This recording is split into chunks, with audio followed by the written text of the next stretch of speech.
বিসমিল্লাহির রহমানির রহিম। আসসালামু আলাইকুম রহমতুল্লাহ। আমি মিলাদ শরীফ ও কেন এই নিয়ে 2 দিন ভিডিও করে আপনাদের সামনে আলোচনা করছি। ইনশাল্লাহ অনেকেই দেখছেন। আবার আজর শেষ পর্ব আমি ভিডিও করে আপনাদের শোনাইতেছি, ইনশাল্লাহ দেখবেন।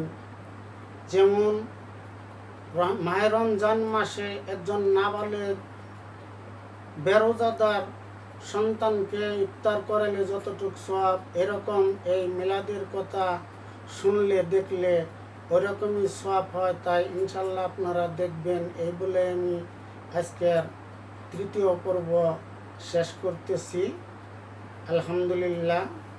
তাহাকে নবুয়ত দান করিয়া পবিত্র কোরআন শরীফ মানুষের জীবন বিধান হিসাবে নাজিল করিয়াছিলেন। ইসলাম ধর্মকে তাহার মনোনীত ধর্ম হিসাবে ঘোষণা করিয়াছিলেন। রাসূল পাক সাল্লাল্লাহু আলাইহি সাল্লাম কিতাবে আরববাসীকে তথা দুনিয়াবাসীকে ইসলামের দাওয়াত দিয়াছেন এবং কি প্রকারে আল্লাহর দিন ইসলামকে পৃথিবীতে প্রতিষ্ঠা করিয়াছেন ইত্যাদি ইত্যাদি বিষয়ে মানুষদিগকে অবহিত করাবার জন্য মিলাদ মাহফিল অনুষ্ঠান করা হইয়া থাকে এবং উক্ত মাহফিলে নবী সাল্লাল্লাহু আলাইহি সাল্লামের ওপরে সালাত ও সালাম প্রেরণ করা হইয়া থাকে।